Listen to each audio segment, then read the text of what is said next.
मु देसी ककुड़ को भल भाव पानी रे धोईकी एमती छाणिकी रखी। तापर मु ए ककुड़टीर तार दी साइड्र मुंडीटी को काटिकी बाहर करदेवी।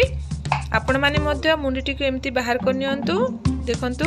तापर ए ककुड़टी को छोट छोट पीस रे काटि नियंतु, जहा फल रे आमे अल्प समय रे ककुड़टी प्रस्तुत करि परिबा, भाजी नै परिबा। अल्प इंग्रेडिएंट यूज करिकि मु सिंपल भाव रे या को अति कम समय रे भाजीबी। देखंतु एबे आमे 2 चम्मच तेल ऐड करनेबा कढ़ई रे।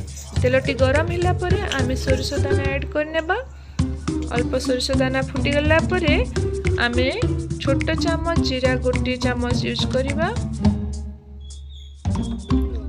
तापरे आमे काटिथिबा कंचा लंका यूज करिबा। आपण जेतिकी राग खांती सेतिकी दियंतु।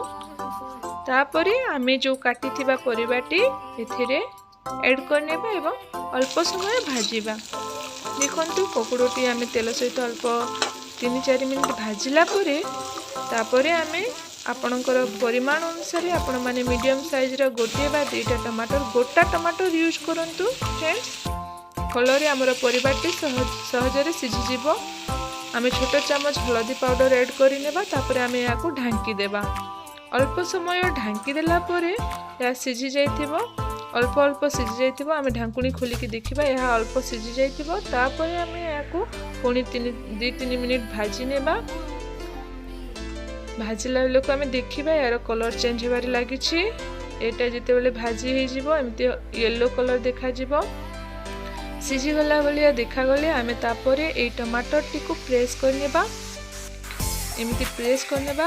आगरो मु याकू प्रेस कर नथली बा काटी नथली काहे कि ना या जदी आमे आगरो तार खटा अंश परिबाटी को सिझीबा को भल भाबरे देबो नाही। तेणु करी मु याकू एबे प्रेस करके एमती मिक्स करनेबी। देखंतु भजाटी बहुत सुंदर हेछि। देखिबा को जेतिकी सुंदर खाइबारे मध्ये बहुत स्वाद लागिबो।